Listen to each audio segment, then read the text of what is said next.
having a network of other authorizers to talk to was incredibly helpful. I mean, the Leaders Program eventually, and earlier on other authorizers in the state that I got to know, we all felt that.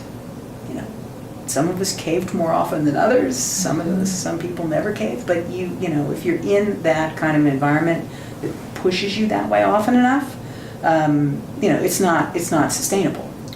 Right. And I do fear. I mean, this work I'm now doing to try and support small authorizers in the state, I have a suspicion that part of the high turnover in this work that we see among small authorizers is related to that not being able to develop an expertise that allows them to feel confident in asserting their views, you know, feeling that they can act in integrity because they are the experts, right? So instead, they get pushed around. And why would you want to stay in a job like that, you know? Right, there's already isolation because they're small and they're right, because there's not very many people doing this work. I mean, when you think of the size of the state. Yeah, and they are in these very hotly contended battles over new schools, closing schools, over funding, arguments over contracts and funding.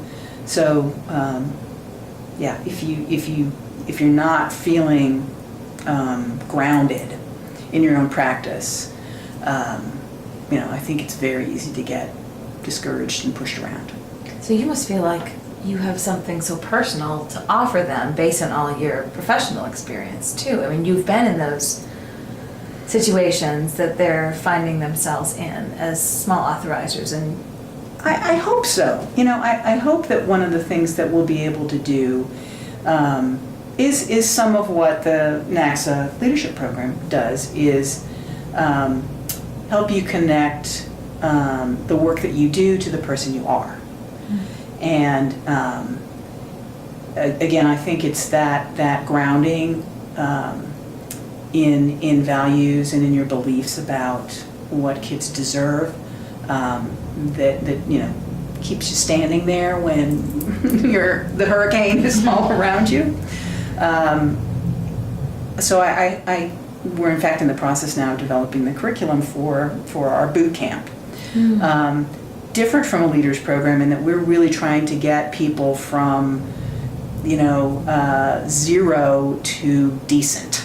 All right, we're not trying to, you know, get you to the top of the class. We want to get people from, I don't know anything about this, to your decent quality authorizer.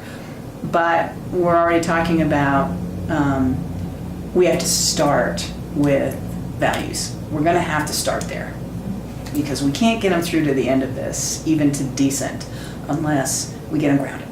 why? Why do you have to start there? What will that do for them?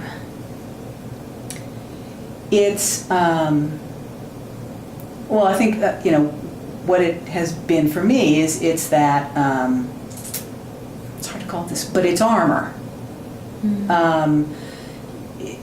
And I really hate to use military metaphors, but it really is like, if it's a charter war and you are walking into a board meeting where there are, you know, 150 parents who are advocating for the school and 10 people from your teachers union who are advocating against because, you know, charters are evil or whatever it might be, and you're the one sitting there saying, well, the law says these are the criteria, and under the criteria this thing needs to be denied, approved, whatever.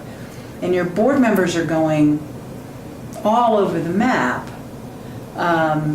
It's your belief that you've done a good job, you know, you're pursuing the right goals, you're acting in integrity with your own values, that, you know, keeps you from getting up, flipping them off and walking out the door, or quitting the next morning, or giving up completely and just asking your superintendent, so what do you want me to write in this report?